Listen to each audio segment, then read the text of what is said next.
മുൻ മുഖ്യമന്ത്രി വി.എസ്. അച്യുതാനന്ദന്റെ നിര്യാണത്തിൽ കോഴിക്കോട് ജില്ലാ സംയുക്ത കർഷക സമിതി അനുശോചന യോഗം ചേർന്നു. കർഷക സംഘടനാ നേതാക്കളും ജനപ്രതിനിധികളും പങ്കെടുത്തു. 17ാമത്തെ വയസ്സിലാണ് കുട്ടനാട് പാടശേഖരങ്ങളിൽ കർഷക തൊഴിലാളികളെ സംഘടിപ്പിക്കേണ്ട ചുമതല സഖാവ് പി. കൃഷ്ണപിള്ള അദ്ദേഹത്തെ ഏൽപ്പിക്കുകയും കുട്ടനാട് പോയി അവിടെ കർഷക തൊഴിലാളികളെ സംഘടിപ്പിക്കണമെന്ന് ആവശ്യം 5 രൂപയിൽ കർഷക പോരാളിയും മുൻ മുഖ്യമന്ത്രിയുമായ വി.എസ്. അച്യുതാനന്ദന്റെ നിര്യാണത്തിൽ കോഴിക്കോട് ജില്ലാ സംയുക്ത കർഷക സമിതിയുടെ ആഭിമുഖ്യത്തിൽ അനുശോചന യോഗം ചേർന്നു.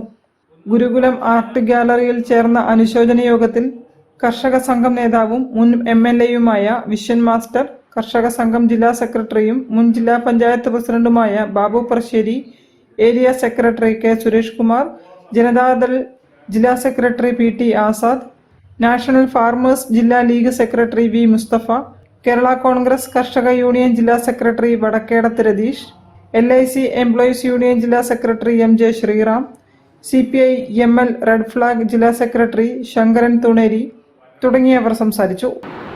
1923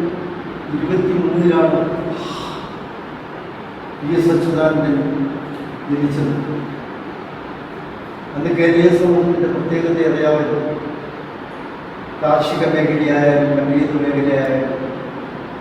എന്നാൽ അദ്ദേഹം അന്തരിക്കുമ്പോൾ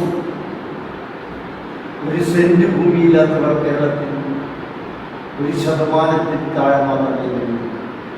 പരിപാടിക്ക് ശില്പി ഗുരുകുലം ബാബു, CP അബ്ദുറഹിമാൻ തുടങ്ങിയവർ നേതൃത്വം നൽകി.